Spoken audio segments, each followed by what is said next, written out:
slum area in Malabon City, Philippines. I often see this little boy crossing this road.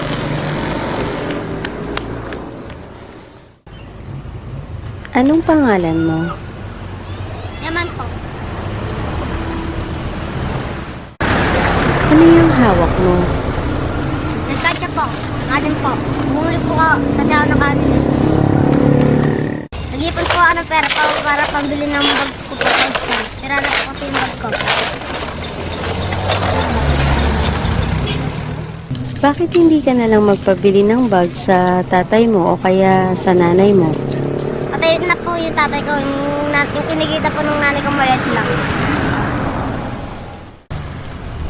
We followed Eman to get to know him more.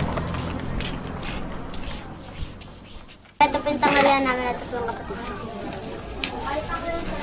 He bought 1 cup of rice for their lunch. He said that tofu is their usual food.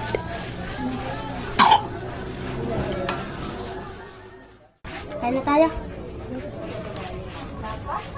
He has 4 siblings. They are not at home during this time of the day. His mother works in another city. His other siblings are street vendors and usually come home late at night. Masakit po ito si kapatid ko.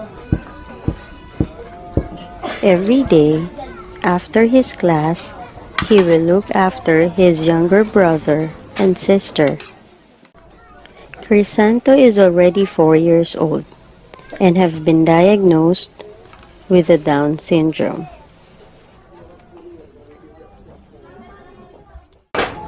Sa gabi po nagkukulang po na lang po kami tsaka nagpapaypay. Dahil sa gabi po, walang may sa walang kuryente. Pero na po yung bag ko.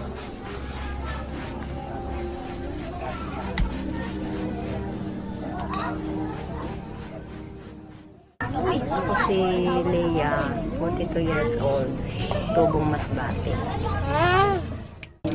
Si Iman talagang tumutulong yan sa amin.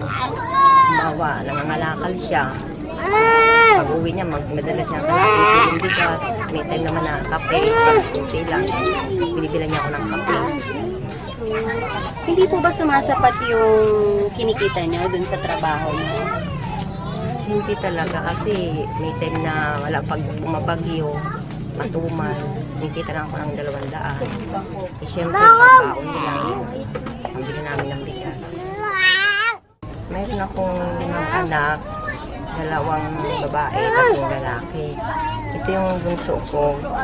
Hindi siya nakakalakad kasi may Down syndrome.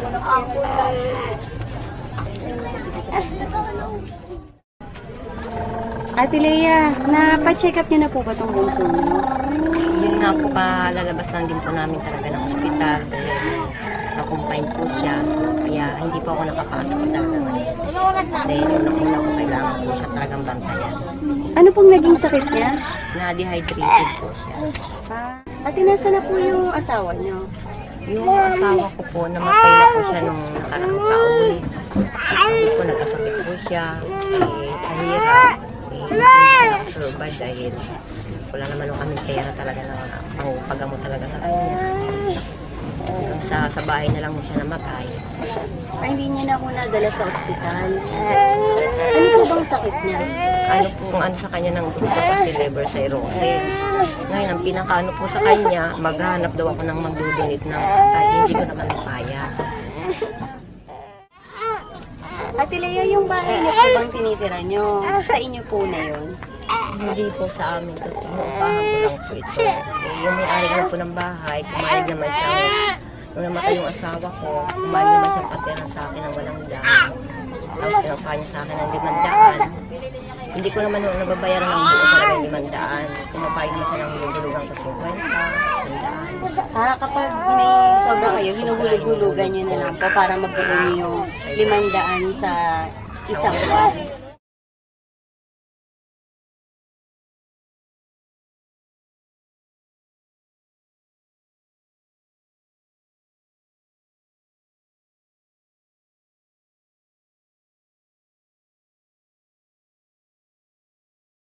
Eh, yung kuryente niya po. Wala po kami ng kuryente.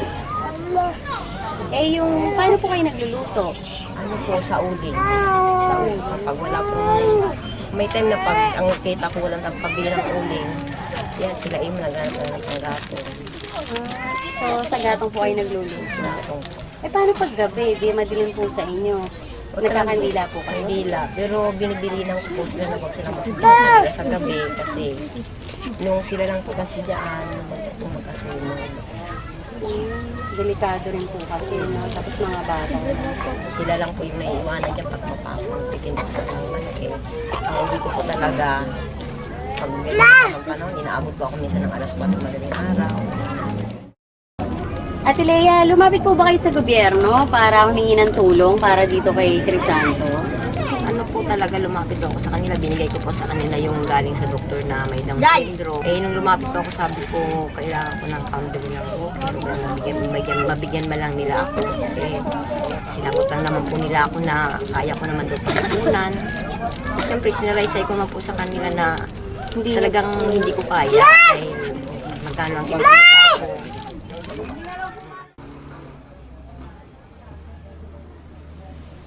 They have no electricity in their house, so Eman do his homework during the day.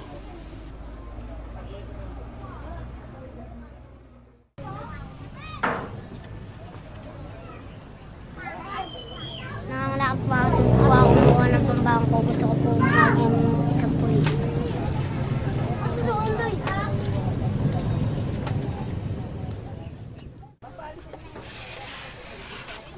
Styrofoam serves as his improvised boat.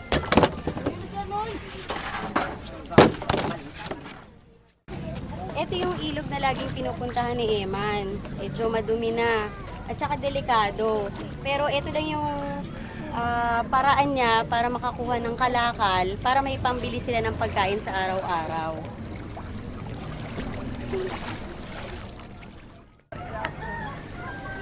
This is really dangerous.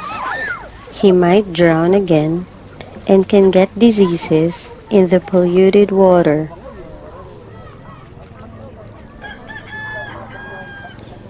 He said he was 5 years old when his late father taught him how to swim in order to get plastic bottles from the river.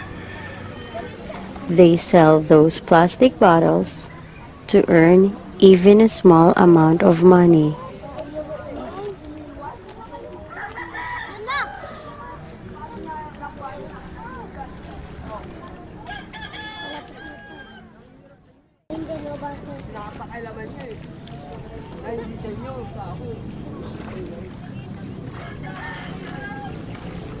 At the age of 9, he is really eager to earn in order to help his family.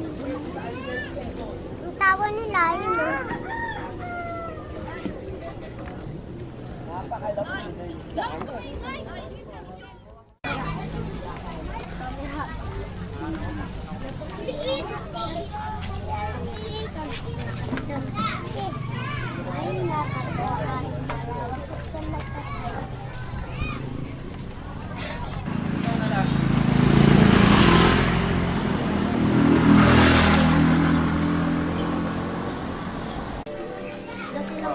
Isang kilo, 12.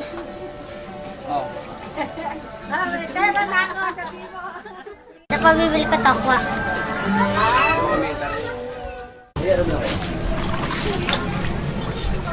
Instead of buying candies, he goes straight to his favorite tofu store.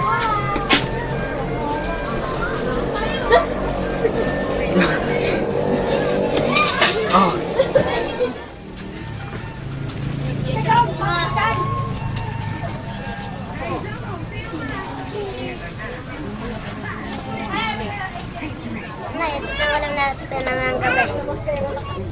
Salamat ah. Dali. Sabi mo to dun man. This tofu will be shared by 6 members of the family for dinner. After we heard Eman's story, we came back to give him our gifts.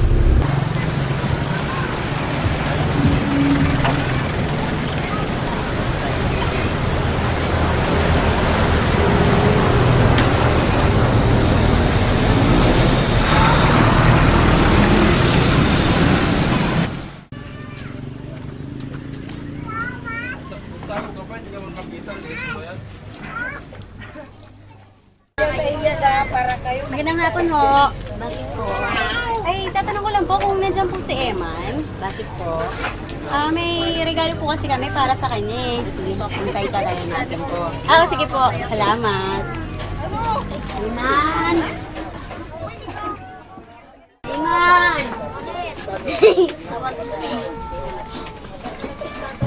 Eman, bumalik na kami. Bibigay na namin sa iyo yung mga regalo mo. Ready ka na bang makita?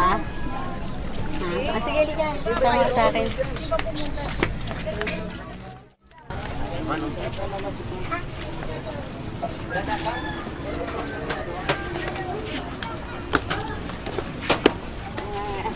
Ito, magagamit ito mga noodles.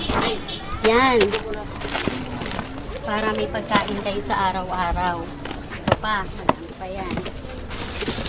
Ito, magagamit nyo para sa mga lamok, katol, may mga kandila, sabon, toothpaste, toothbrush, at iba pang mga delata. Kasi wala kayong kuryente, di ba? Magagamit niyo mga kandila na yan at mga katol.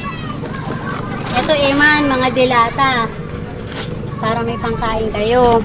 Makakatulong din yan para kung gustong magtayo ng lola mo o kaya ng nanay mo ng maliit na tindahan, pwede nyo rin ibenta. Ito, mga pangbaon nyo, magkakapatid. May mga biskwit, may wafer, may mga gatas, Milo, at iba pa. Yan, may mga chips din kayo.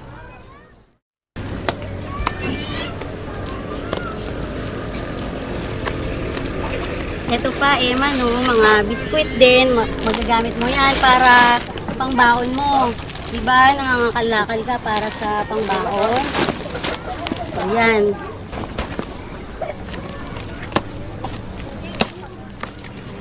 Ito pa, mga chips. Ang dami niyan, ha.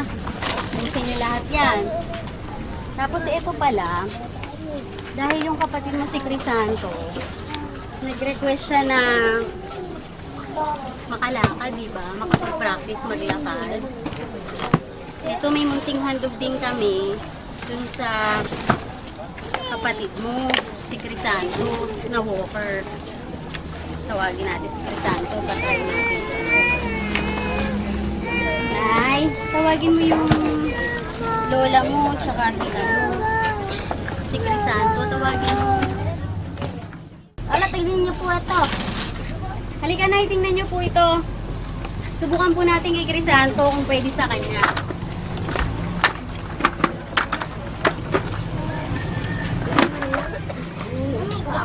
Oh, yan na, yun. Wow, galing naman. Ayan, may walker ka na, ha? Galing. Mag-practice ka na maglakad.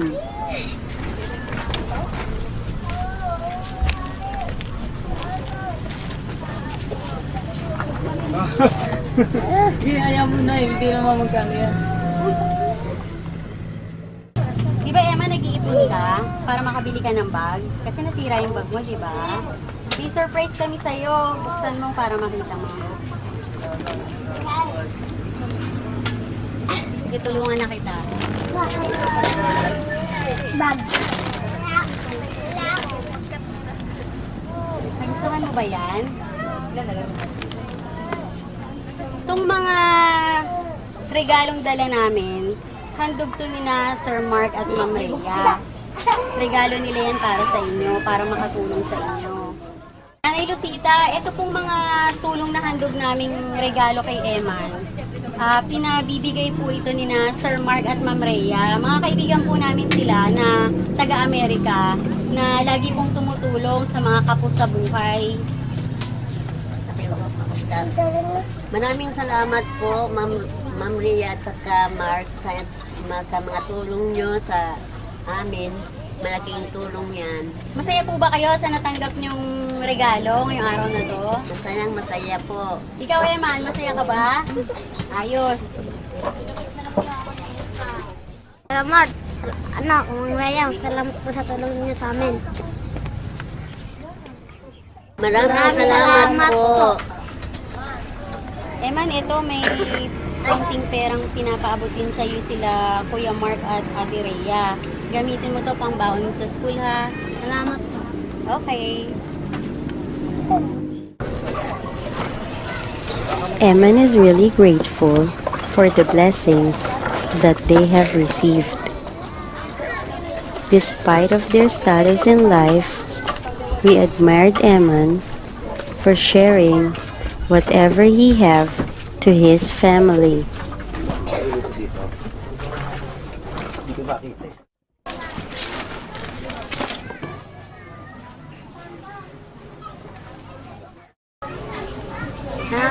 Salamat po Kuya Mark. Mang Raya, salamat po sa tulong niyo.